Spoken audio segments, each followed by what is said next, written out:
am now pleased to introduce today's presenter, Michael Bloom, PE.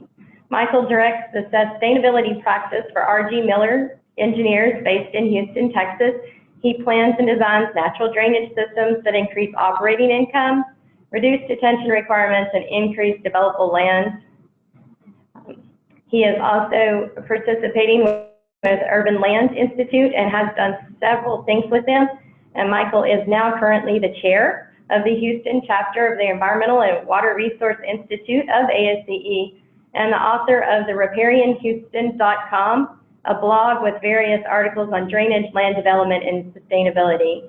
Thank you for being here today, Michael, and you can get started. Great, thanks so much for having me, and welcome everyone to the webinar. So we're going to cover a few things. Really, part of it is just to figure out or to recap kind of where we were before Atlas 14 came out, and Atlas 14 is a shorthand way of referring to the precipitation statistics that we're going to be talking about. A lot of what I'm going to present related to the before condition is kind of focused on the Houston area because that's what I know best, but I'm going to give a shout out to the other urban areas in particular that have certainly had information that a lot of folks did have before. We'll talk talk a little bit about what it actually is and kind of the context. It's actually a national program that you may not be aware of. And then we'll get into a little bit about how the statistics were computed. This is not going to be a very rigorous statistics course, but it gives you a feel for the basic method that they use to determine the numbers. And then we'll share some of the maps and information about what the results are. And then I'll touch on a little bit about some of the implications going forward. So before Atlas 14 was released, and the actual technical web product was released at the end of September, a couple of months ago, and the final documentation, sort of all the detailed documentation was released just literally a few days ago.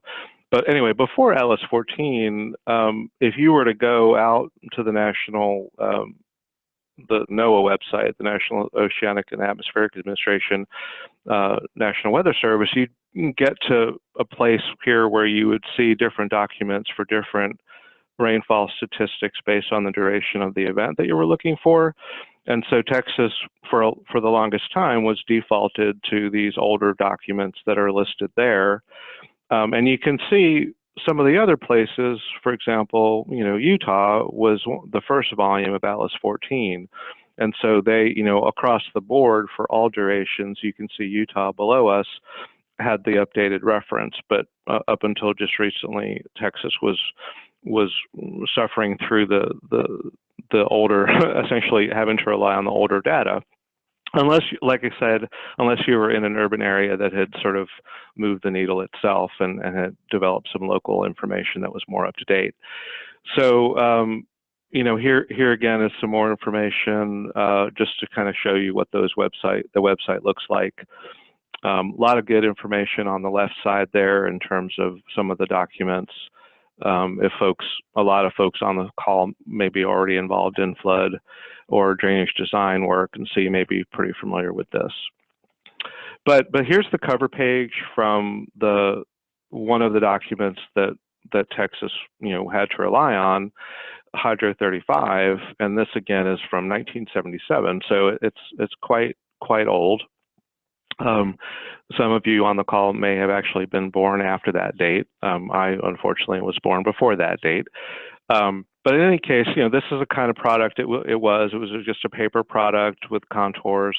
Those are, you can see the 1.2 inches contour going through, the upper Gulf Coast, inland, actually still through Harris County.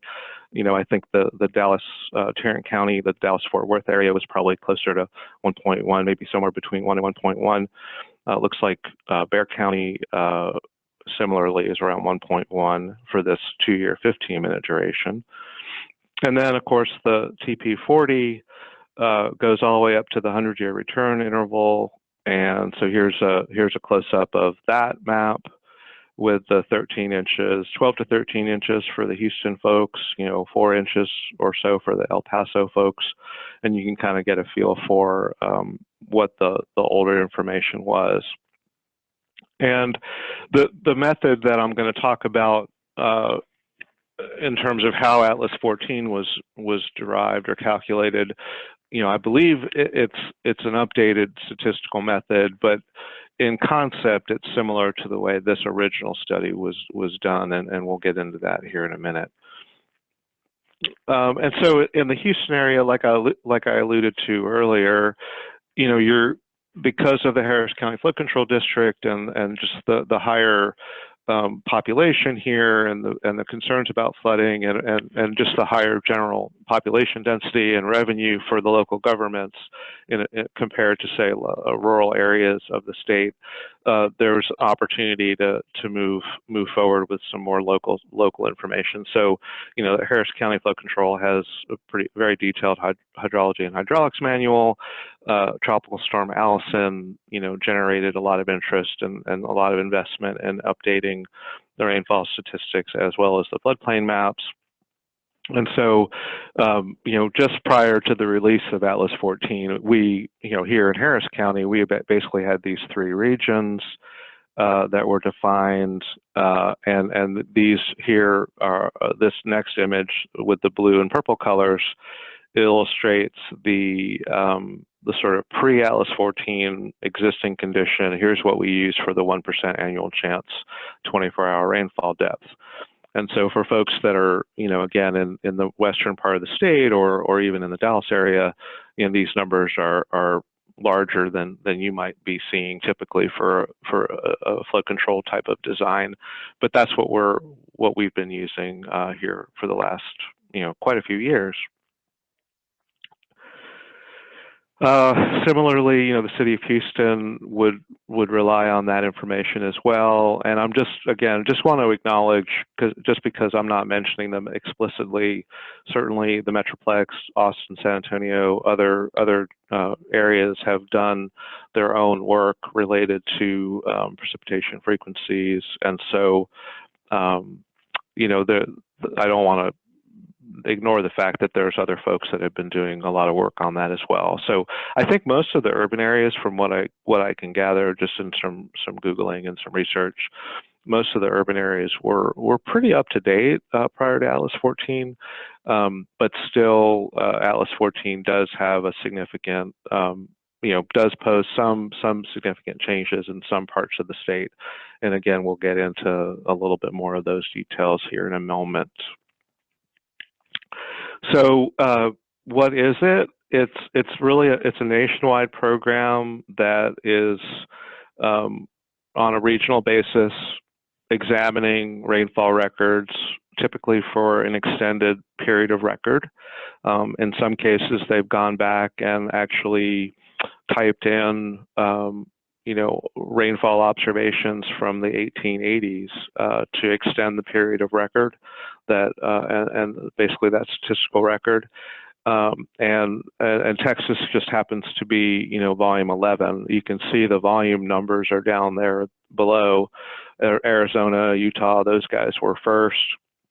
And then the Ohio Basin came in volume 2. And a lot of it had to do really with just getting a bunch of people together to help fund it. And so my understanding here in the Texas study that a hydrologist from the Fort Worth district, Cotter is the last name, I can't recall his first name, that he was one of the key players in sort of assembling the stakeholders and the funding to do the Texas volume. So, shout out to him and the other funding partners. I know the funding partners were all over the state. Many different agencies participated in it.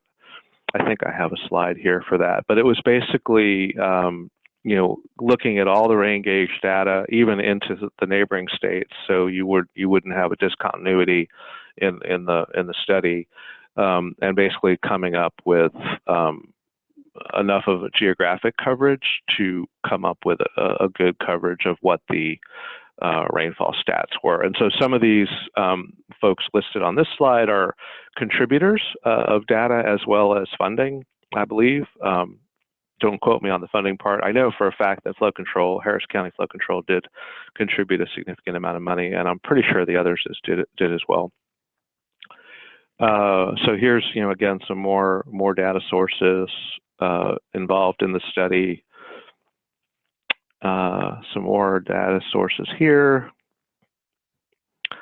And so now, here's my sort of not extremely detailed summary of how they did the calculation. So bear with me here. But basically, the idea is that we've got these rain gauges all around the state. This one happens to be pretty close to my house, operated by the USGS and Flood Control District. And you're able to assemble the data both spatially and sort of aggregate the data using again specific techniques that have been vetted by the experts in terms of climatology and statistics. And they add data sets in rain gauge that would sort of cover a similar region. So that's that idea. Then the other idea would be, what about the duration of the events that you're interested in? And so some of these gauges might have 15-minute observations, some of them might have hourly, and some of them might be daily. Obviously, the more resolution you have, the more accurate you can be as far as the math. And so there were some assembly of data, or even sometimes a disassembly of data where you might have 15-minute observations that you then bundle up to daily, or you also have daily observations in some cases, and they can just be used directly. So that whole time interval was part of the data management process, and then the other part of it was assembling as good a period of record as you could get for a particular area. And if you read the documentation, it goes into way more detail than I can cover in an hour. But some of the examples were that you might have rain gauges all pretty close by, but maybe with different periods of record. And so to extend the period of record, you can combine the data and then of course weigh them appropriately to not adjust or inappropriately adjust the statistics. So, in Houston, like I said, there's the gauges that were manual, actual handwritten observations from back as early as 1886. I think there's some, if you scan through the final document, you can see some records that go back as far as 1860 in some parts of the state. So in this case, we're just picking out one example. You've got a period of record and some time intervals, and so all the rainfall data is available to you for that one site. And then what you can do is you basically examine the entire record, and for every duration that you care about, and let's say in this case you care about the 15-minute duration, you basically look for the most amount of rain or the highest amount of rain that was delivered in a 15-minute time interval for that year. And then you basically pull that one result out for that year, and that becomes part of this annual maximum series for the 15-minute duration. And so if you imagine you're starting at 1886 and you go all the way up to 2017, I don't know how many years that is, just do the math, but you'd have basically for each year, you'd have one number that would be at the 15-minute duration. So that's kind of how when they say they extract the AMS, that's what they're doing. And then you do the same thing for the 1 hour. And it may be that the 1 hour is obviously it's a bigger amount of rain, and it may even occur on a different day. But it doesn't matter what day it occurs on, you just pick that highest amount of rain that was delivered in 1 hour for that year. And so then you come up with a series of single numbers that represent each of the years going forward for the whole time period. Same thing for 24 hours. And then what you do is you plot all this, and then you'll wind up basically pulling out all for any duration that you care about, right? So let's say you care about the 24-hour event, then you basically plot all of them, and then you're able to apply the statistics.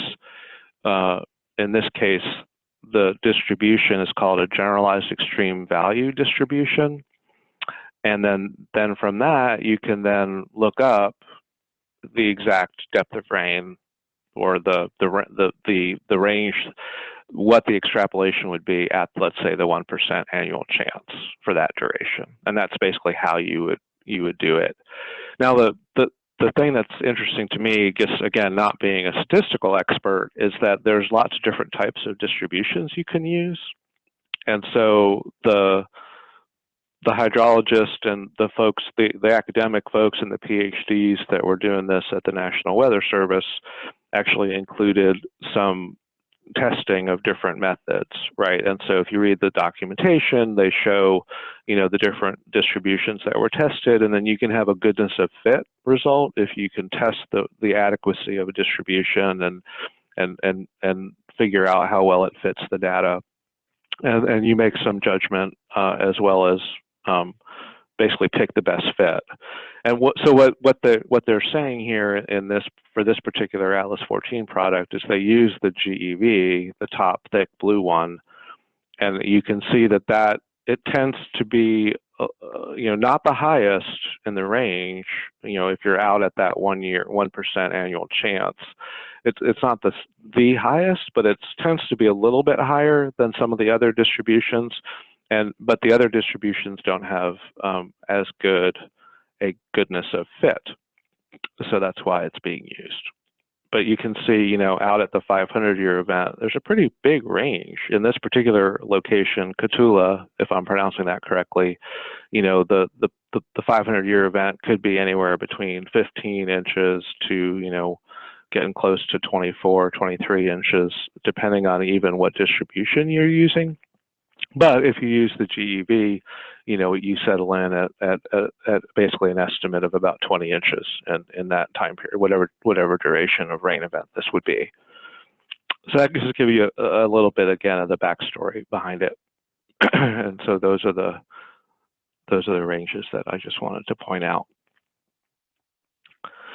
And so, yeah, again, my big disclaimer: I'm not a statistician, did not get a PhD in statistics, but this document is right on the website that we'll talk about here in a bit, where you can actually read the fine print and see what's going on if you want to dig into it more.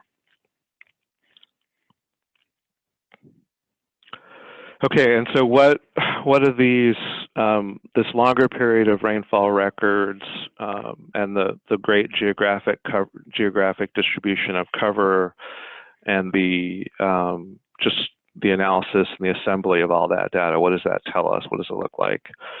And so I think, a lot of us in the drainage design, flood control world, we always want to jump right to the 100-year event, right? So that's what I'm going to show you first. This is the statewide map that illustrates the range in inches, essentially inches per day, right, of the 24-hour 1% annual chance event. And so you can see, that there's a little swath there, Port Arthur, part of the Harris County area, that are over 18 inches in 24 hours, which is, pretty large compared to what it was. And then there's some areas that obviously are not as not as deep a rainfall event. And of course, the evaluation of this map isn't really that easy if you don't know the local number, right? So in the Houston Harris County area, everyone kind of knows it's about 12 to 13 inches. So we all get a sense that, oh wow, it increased a lot. But in the Dallas area, it may be that, and again, because I don't know, but the Dallas area may be pretty close to what that number is right there now, in terms of what the local folks might have done. to update things. So this is a closer view of the Houston area. Austin is there as well. Color station. So you get a feel for the numbers. And again, this is just a screen grab from the detailed map that's in the document that I referred to on a prior slide. Let me go back to that. So if this larger citation is the final report for the actual document for the Atlas 14 volume that we're talking about. And then so the Dallas area, I read that as kind of in the 8 to 9 to 10 inches in a 24-hour period.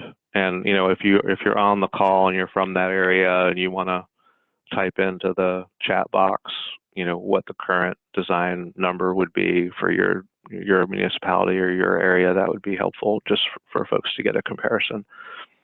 Same thing for if you're in Austin or in San Antonio or wherever you might be. So now this one, again, it doesn't reflect the most recent local update. So again, Harris County had much more recent information than TP40, but this gives you a feel for what the change is relative to TP40, which was that older 1961 document. So, actually there's some spots there, I guess that would be sort of Big Bend area or whatnot. There's actually a reduction in the size of the 100-year event compared to, from Atlas 14 to compared to TP40. So thought that was pretty interesting that there was a decline there. Okay, so now what, in reality though, it's not static maps, right? The product that they publish, and I put the URL at the very top of this slide, but of course you guys will all get a copy of the slide afterward anyway. But what's really neat about it, in my opinion, is that it's a clickable interface, a clickable map. So anywhere in that the map of the United States where there's a volume that has been completed, you can click anywhere in those maps that are or any state that's complete. So in this case, I'm just I picked a spot on the map. Let's say it's really close to Marble Falls. And let's say you have a site that you're working on there, or a project that you're working on right there. You can literally, click on the map exactly where your project is, and it will present this to you. Below the map, it'll display both tabular, graphical, and some supplemental information about the site that you're talking about. And so let's say you're interested in the 100-year, 24-hour event. You would know now that the design, sort of the median design number is 11.3 inches, but in parentheses, it gives you the 90% confidence interval. It's actually more like 7.9 to 15.8 inches. And now, you have essentially the best, most accurate information to use for any sort of design process that you might need to be looking at, whether that's an emergency, a spillway or whatever it might be. So then if you click over to the other tab, it gives you the graphical view of it. This again is the same location. So you have all the different durations, all the different recurrence intervals, and then you can look up whatever depth you might need for whatever you're designing. So again, pretty powerful site-specific information that's available now on the web. And then, lastly, it gives you the confidence interval for whatever duration you might be thinking of. And again, I just like to show this to people because it just shows what we're sort of dealing with when we're looking at even a period of record that goes from, let's say it does go from 1818 to 2018. It doesn't actually go back that far, but let's say it did go back 200 years. If you're trying to estimate the size of a 100-year recurrence interval event, and you only have 200 years, it's not going to be super accurate. I mean, there's just no way that you can tighten the confidence band around that number. And so the harsh reality is that we have a big confidence band around the 100-year event. And so, you know, a lot of the folks that are used to just, you know, going ahead and designing something that's compliant with a local development rule or a drainage district requirement or what have you, you know, we don't, I think we sometimes lose sight of the nuance there that, you know, essentially we've just picked a design number that has a fairly significant amount of uncertainty around it. So in this case, you know, you're looking at maybe a 12-inch design number, but really the number might be 16 inches. We don't know exactly.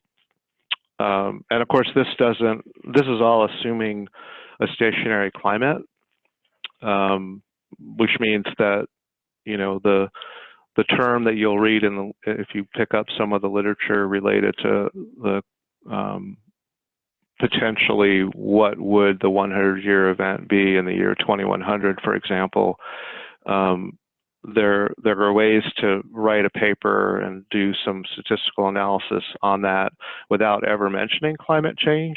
You could just talk about non-stationary versus stationary analysis. And so a non-stationary analysis means that the climate conditions are shifting perhaps to a period of more intense and greater precipitation. And then the question is, well, so what do these curves look like in the year 2100? And it turns out that it's not super easy to figure that out. If you read the progress reports associated with the Atlas 14 work that was done over the last few years for this volume, they specifically, you know, talk about looking at the non-stationary issue and really having a lot of challenges coming up with statistics that are robust enough to actually work. Even the National Climate Assessment Report and even the international IPC reports have a lot of uncertainty words and a lower level of confidence around precipitation at a local specific at a local area. So we have, I think, generally speaking, what I've read is that there's very, very high certainty and very high, just very high confidence and certainty around sea level rise and very high certainty and confidence around temperature changes. But not so much when it comes to tropical cyclones and precipitation kind of at a sub-regional area, which is just a challenge for communicating to policymakers and regulators. But anyway, that's somewhat of another soapbox. And then supplementary information, there's just, again, a ton of information that you can download from the website. You even can bring in, shape files and mapping products and other products on here. And then in some gauges, I think there's also the seasonality component where you might even see some differences between like a summer and a winter predictions. So just to kind of zoom in on Harris County again, we're looking at, southeast part of the county, 13.5 inches.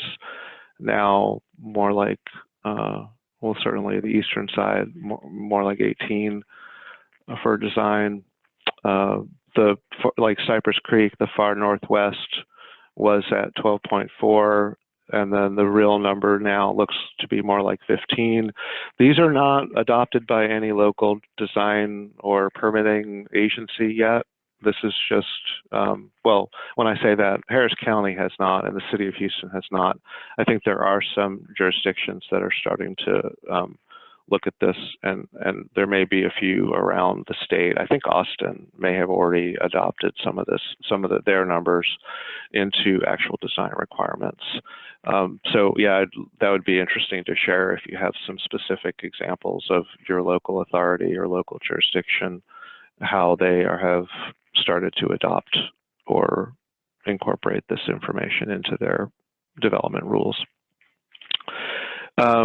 And so, in terms of the design and cost impacts, these are, very preliminary because it is very, very new in terms of the final numbers. But, if you're looking at just even a storm sewer design, I don't really think there's a ton of difference in the 2-year duration, or excuse me, the 2-year recurrence interval. But, in general, you might see these lines shift up. And so maybe that might affect some sizing for just your normal conveyance design.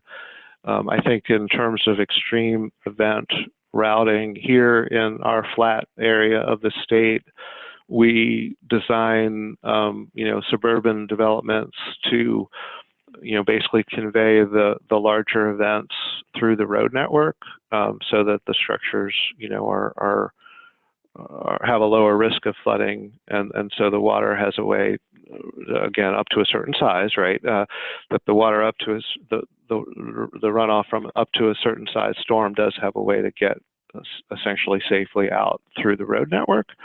And so if that road network essentially is conveying that 100-year event, and it needs to be a certain size, a certain slope, a certain, it has to convey a certain amount of water, then I could see just intuitively that there might be some effects in terms of what that looks like, and maybe there's some changes to the way that conveyance is done. The bottom of that slide is supposed to be an exaggerated vertical scale, but it's supposed to show kind of the front yard of each of the lots, and then the crowned road at the middle, at the low end of the middle part there. That's essentially what we're doing in the Houston area for suburban development. And then, of course, I mentioned here at the end, if any detention facilities, we're typically including some sort of extreme event or emergency overflow structure, whether it's for in and out of a detention facility or to a bayou, or to other structures that I could see that might be affected as well. And then the other question that came up is, well, what about the detention basin sizing? The detention, what we call the detention rate, the volume per acre of development. And again, this is pretty Harris County specific, but I encourage folks, we'll definitely have time at the end for folks to chime in with questions or comments, so feel free to type that in. But we kind of look at this pre-development, post-development hydrograph approach, look at the volume, and then figure out, well, what about in a post-Atlas 14 environment where both the pre-development and the post-development are bigger, because they're both, essentially being, there's a higher amount of rainfall being delivered in both conditions, right? So the question was, well, what is the detention volume and detention rate sort of normalized in that case? And what we basically did internally here, just a quick analysis on a hypothetical 160-acre site, again, kind of in the flatland area here. And what we calculated in that case using the hydrograph approach is that the detention rate does go up a little bit. And this was back at the preliminary numbers, but we just happened to use 7.7, which is, in the range of what we would see in the new world of Atlas 14 for Harris County. And but both those numbers, 0.36 acre feet per acre and 0.49, are both below, kind of one of the regulatory requirements. We typically are looking at 0.5 acre feet per acre, or sometimes 0.55 or more, depending on where we are. So the conclusion here was maybe it's not that, maybe it might not be that big a deal for our area because we're sort of below a regulatory floor anyway. But if you look at the real numbers, right, that's a significant, for that same area, the detention volume does go up from 58 or so, 57 acre feet up to 78 acre feet. So that's a pretty sizable increase. And I was thinking that we might be okay because both the pre and the post conditions are, the rainfall is going up in both cases, but it actually does have an effect. Let's see, what else? So in terms of, a lot of people at first, when they first hear about this, I've had many people kind of ask me questions about it, or in conversations, just walking around talking to people.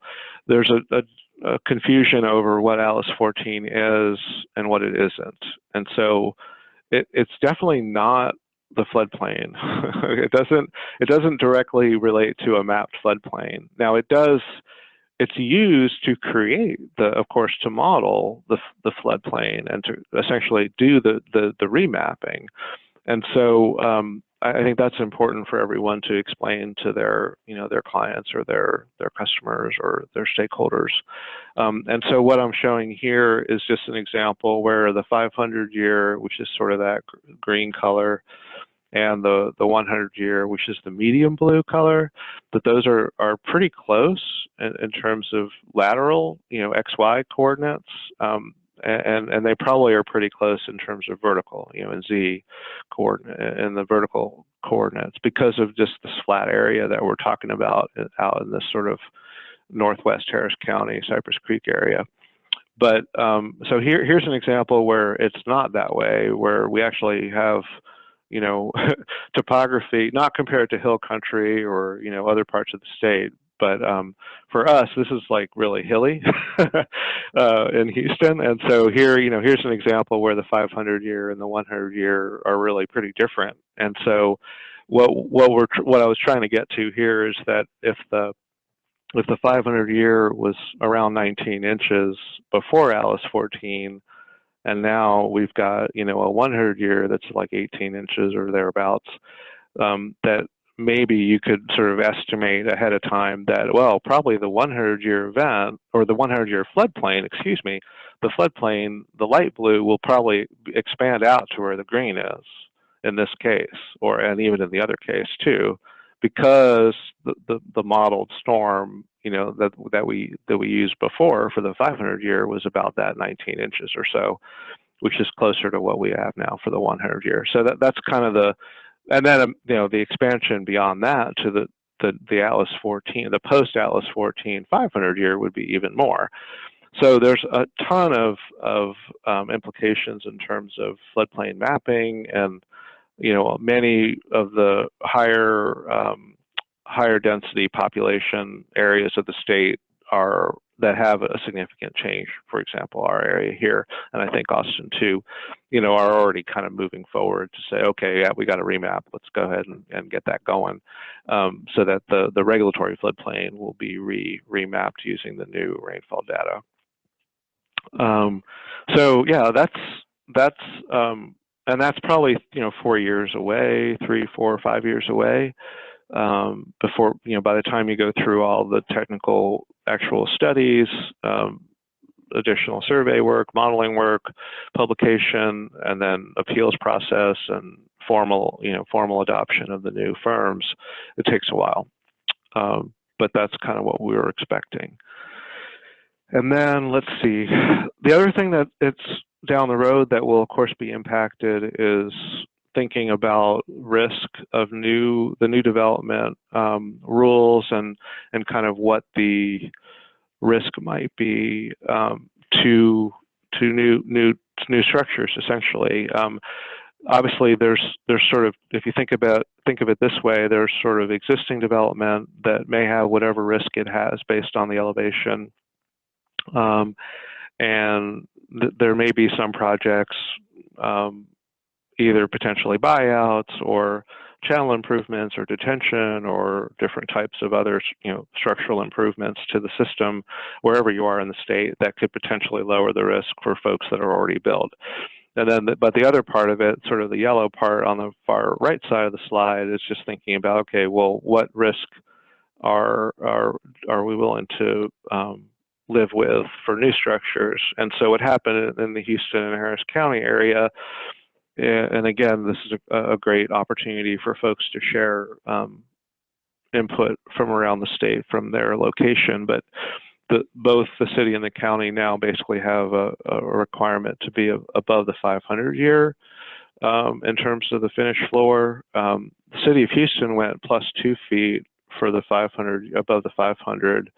And in the county, it's a little bit different. In the county, because the subdivision rules in Harris County are such that we have that extreme event routing, and we have a lot of other rules that sort of govern the way the grading occurs. It turns out that very few homes that were in subdivisions that were built using the 2009 subdivision rules, very few of those actually flooded during Harvey, for example. The number that the city, or excuse me, that the county engineer publicly stated was that there were 75,000 homes that were permitted between 2009 and Harvey using the new subdivision rules, and only, less than 500 of them flooded. So extremely successful program. And then, but the other problem is that there's obviously a significant issue is what about the houses that were not in these more modern subdivisions, and so they have significant impact on them. And so now, if you're building a house that's not in that 2009 subdivision design or that type of design, then you have to be higher than the 500 year. So that, of course, would have an impact on potentially, site selection and costs, and for any new development to occur. And so, I guess just to recap, and definitely I think we've got a pretty good amount of time for some either contributory comments about what's going on in your neck of the woods or questions, but we covered kind of what was going on before Atlas 14, what it was, a little bit about the statistics, a little bit about the results, and some ideas about what the costs might be. And with that, I think we can open it up. I don't know, Mike, if I have to press a button to do that or how I need to proceed.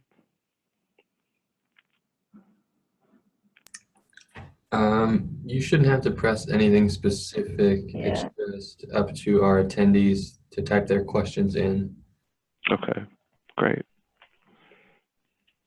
So can someone from Austin type an update about what's going on over there? Because I know, I think I remember seeing some email traffic that there was some changes made recently. We had one question, I guess that was typed a few minutes ago when you were discussing different things, and it says, what about permeable pavement? So I think you were discussing some of the impervious cover options and things. Yeah, okay, so I guess I have some specific opinions about permeable paving. I mean, there's kind of paving systems that are modular, where there's sort of prefabricated blocks or precast products that can be placed like a paving system, and then there's porous asphalt and porous concrete. All are different, have different applications. And I think the key thing I would say is that for most of those products, you really want kind of some sort of credentialed, an installer that has some credential.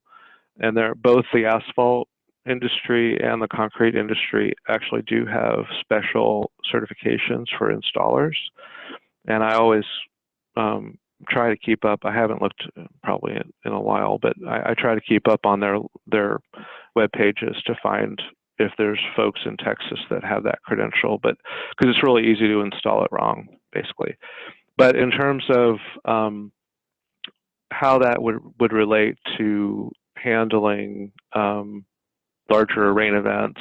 I mean, I think there's, I guess my general statement is that any system you design, whether it's a green infrastructure type system, a bioswale, a permeable system, traditional drainage, you basically are looking at perhaps having to design it to a different rainfall amount. So, things might be bigger, or they would just need to be designed in a way that would handle the different amount of rain. But so I don't think necessarily that permeable pavement is, like a silver bullet or something. It's just another tool in the toolbox, and you just have to design the system to handle that, the different amount of rain. Thank you. I think we have 3 more questions that have come in. So, does the city of Houston have any planned revisions to the adoption of their 500-year +2 rule once they put Atlas 14 into place as the new hydraulic standard? Okay, yeah, I think both the city and the county made, various participants and elected officials and managers made statements that they would certainly look at what Atlas 14 might do to floodplains and might do to the general design requirements here, and they sort of implied that they would probably make a change, once that Atlas 14. Well, 2 things. Once Atlas 14 was official, and then also once the floodplains were officially adopted and remapped. But there's not like anything in writing, or there's not like a contract or something in writing. So it's but there is that intent sort of out there that has been spoken about publicly, but I don't think that's something that necessarily could be taken to the bank. Okay, and then the next one was, were areal reduction factors updated during the Atlas 14 process, I guess? So areal, like, in other words, reduction factors, meaning how they were looking at different geographic areas? That is a good question. Yeah, I mean, I think I know what the question's about. I'm not positive, but I think it relates to the comparison between the draft map that came out maybe like December of 2017 versus the quote final version 2 map that came out in September of 18. So if you looked at those 2 maps, the first draft map was more like coarse. It had like more bumps and sort of like knot holes, almost like a fence that had a lot of bullet holes in it. I mean, it looked rougher and not as smooth. And so I think what that may be referring to is that based on a bunch of comments, based on a bunch of comments from the stakeholders that reviewed it and the contributors of data, there was an effort made to smooth everything out in the final map. So, and I think that's referring to what you're talking about, and that idea of basically making it more uniform and making the changes from, let's say, an 18-inch to a 16-inch more gradual. Hope that answers your question. Okay. Yeah, I think the same person said that they're used to apply uniform precipitation over larger basins. So, okay. Let's see, sorry, losing my last question here. And then I think we have an update on the city of Austin that I will read out to everybody. And it's, can you talk about the viability of Atlas 14, and even though it's not in the current mapping? Yeah, I mean, I think there's certainly been a lot of discussion amongst design professionals in the Houston area about the question of liability, and I think that probably the best way to describe it is sort of by example, right? I mean, if you if everyone's aware of the data and can click on the website easily and pull up the information for a particular site, especially information that includes the confidence interval, I think that does pose, a little bit of a challenge for the design professional, because, if you pick a number, whatever number you pick, and then there is a flooding, some sort of flood event occurs after that, that's, that can be related to or linked to the design that you did, I think there is some liability there. And certainly having, if somebody who did flood is suing someone or suing everyone, I could certainly see a case where an attorney or a plaintiff's attorney would say, okay, Mr. Engineer, what number did you design to? And you say the number, and then he shows you this graph that I have on the screen now, and he says, well, why didn't you use, 16 inches instead of 12? But again, I think every situation is so specific, and being able to prove, even in that context, that your decision was outside of the realm of, a competent engineer providing competent services in the geographic area that you're working in, sort of the standard of care that we all work towards. I think to really prove that there was negligence or something like that, I think would be pretty hard.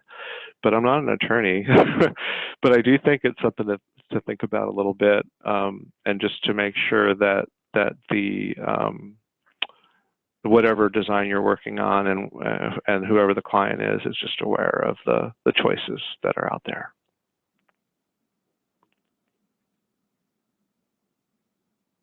Okay.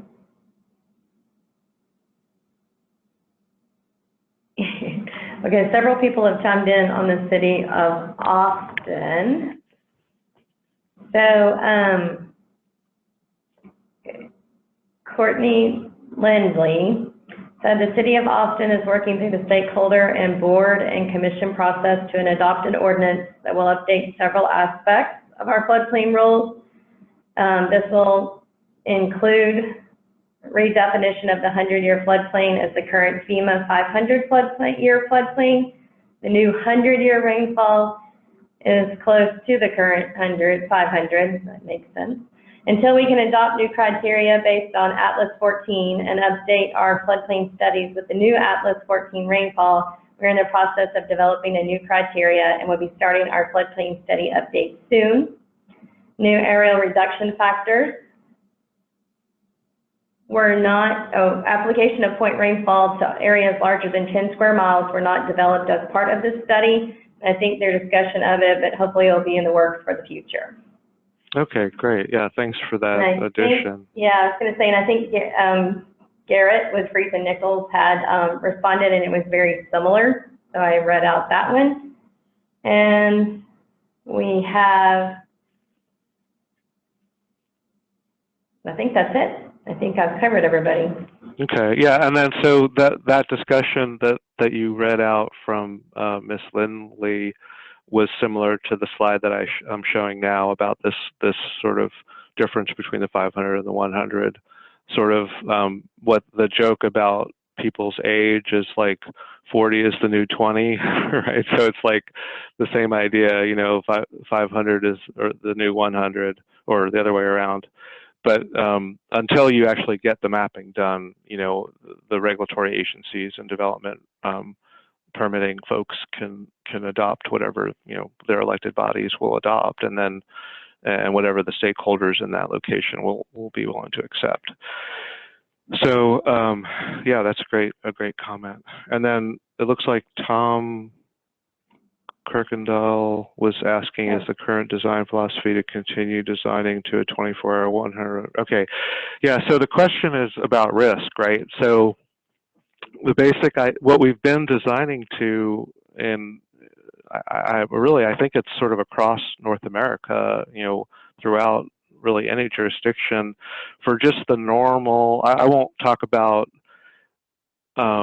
like Hoover Dam or, an atomic power plant or something like that. But just for normal facilities, we tend to always design to this 1% annual chance metric, and to achieve that level of risk or less. And I think there's a lot of discussion, certainly in our area since Harvey, about whether that's really the appropriate risk level. I think the public in general perceives, I think the public at this point is still willing to pay much, much more for a much, much lower risk level, even sort of driving down to zero, which, as engineers, we all recognize is potentially, would prohibit us or limit us in investing in lots of other important societal goals, and because it would cost a lot of money to achieve, near zero risk. But, I haven't heard, I've heard people just talk about it sort of off the cuff, like, oh, I wonder if that level of risk is the right level. But in terms of real serious consideration of it, I don't think that's going to change anytime soon. One thing I would say too is if you haven't looked at the state flood assessment report that the Water Development Board did, they just turned that into the legislature here just recently. That report had a dollar estimate for essentially statewide flood risk management for the next 10 years. And the number was, to me, it seemed really, really low. And then I kind of thought about it more and realized that it wasn't really a risk-based number. In other words, it wasn't like they went out and surveyed a bunch of stakeholders and said, what, if we were giving you the money, if it wasn't your cost, how much money would you need to achieve a 1% risk level for everyone in your neighborhood or in your community? That's not what they asked. What they asked is, what do you plan to do in the next 10 years around flood risk management? So they got, whatever the list of projects was that they happened to have that they thought they could afford. And so the number statewide is about $32 billion for the next 10 years, which is a lot of money, but it's like half the amount of money that we need for water supply. So, I think it would be neat to maybe revisit that statewide assessment, and maybe if they stand up a flood planning, if there's a flood planning bill passed this session, maybe some discussion about the risk level would be or should be included in that discussion. Okay. All right. Well, I think it's right at 1 o'clock. So thank you, Michael, for doing our presentation today and being here to do our webinar. And I want to thank everyone else again for participating in the Texas Section Technical webinar today.